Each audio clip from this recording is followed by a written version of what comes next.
The town of Kief, located in the north of North Dakota, stands amid endless prairies and farms. It used to be a prosperous town, but today only 7 people live here. Some 50 years ago, Divine Henriksen's grandmother lived here, and he would spend his summer vacations in Kief. Small town community that everybody knew everybody and everybody helped everybody, and they was just a different atmosphere of listening to people that didn't speak English and you were trying to figure out what they were saying. Kief was named after the Ukrainian capital, where most of the first settlers came from. Anton and Kristina Bakova are believed to have founded the town. The couple, together with several dozen other Ukrainians, were running away from religious persecution, and North Dakota was happy to give land to those who was ready to settle here. Local resident Audrey Voloshenko has lived here all her life, but despite her family history and Ukrainian last name, knows little about her ancestry. My mom is a German, and my dad's a Russian, and or Ukrainian, whatever. Among Audrey's neighbors are many other descendants of the first settlers. Ishankos, Shevchenkos, Kapankos, Voloshenkos now here. Some 50 years ago, more than 300 people lived in Kief. Today, only 7 locals are still here. Annie and Richard Helm consider themselves German, though Richard's grandfather came here from the former Russian Empire.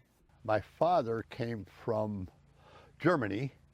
He's a Helm from Germany. His dad got on a ship over to Odessa, Russia, and came over here in 1902. And then he homesteaded in 1905. He found some land and he homesteaded.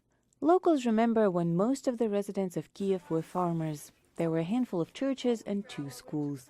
The town grew thanks to the proximity to a railroad.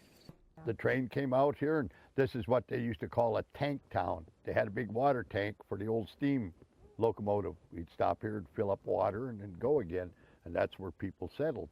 But locomotives were replaced by modern trains, and the stop in Kief was no longer needed. First, one of the schools closed where children were taught Russian and German, among other subjects. It seemed like when the school closed in '59, and it kind of went down, the population. Young people left for bigger cities, and one by one, all businesses closed or relocated. Today, it is just one church that stays open. Locals mostly miss the grocery store that closed. The nearest one is now 80 kilometers away. Today, Kief is often called a ghost town, but locals don't feel that way. Well, the reason why they call it a ghost town is because I just said there's no restaurant, there's no gas station, there's no bar, there's no business places. Because there's still people that live in town. Kief was founded more than 100 years ago, but today only the church that opens its doors once a week reminds locals of a lively place the town used to be. For Iryna Matviichuk in Kief, North Dakota, NRI's VOA News.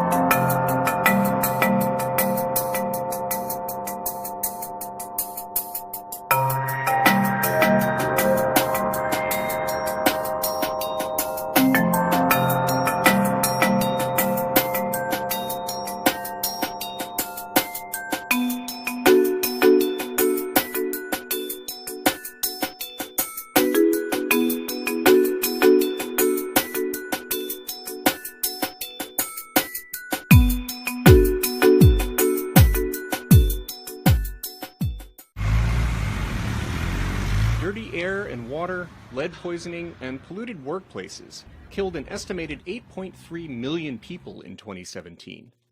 That's more than smoking. It's more than alcohol and drug abuse. It beats unhealthy diets, major infectious diseases, and war.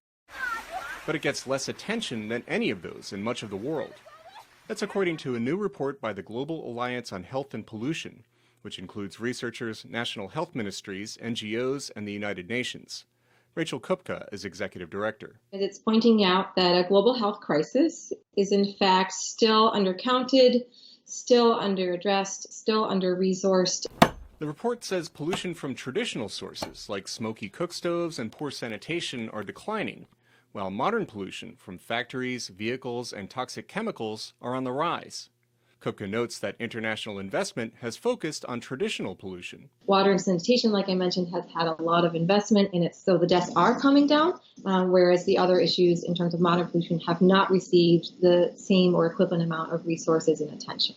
India and China had the most pollution-related deaths, followed by Nigeria, Indonesia, and Pakistan. The United States was 7th. There's countries from almost every region of the world present in that top 10 list. So we really are all impacted. It doesn't matter kind of where you are.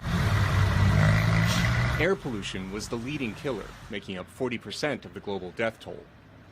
Kupka says the good news is that measures already exist that can help reduce the impacts. There are cost-effective things that countries can do, that communities can do, that cities can do to implement and bring down their burden of disease from pollution.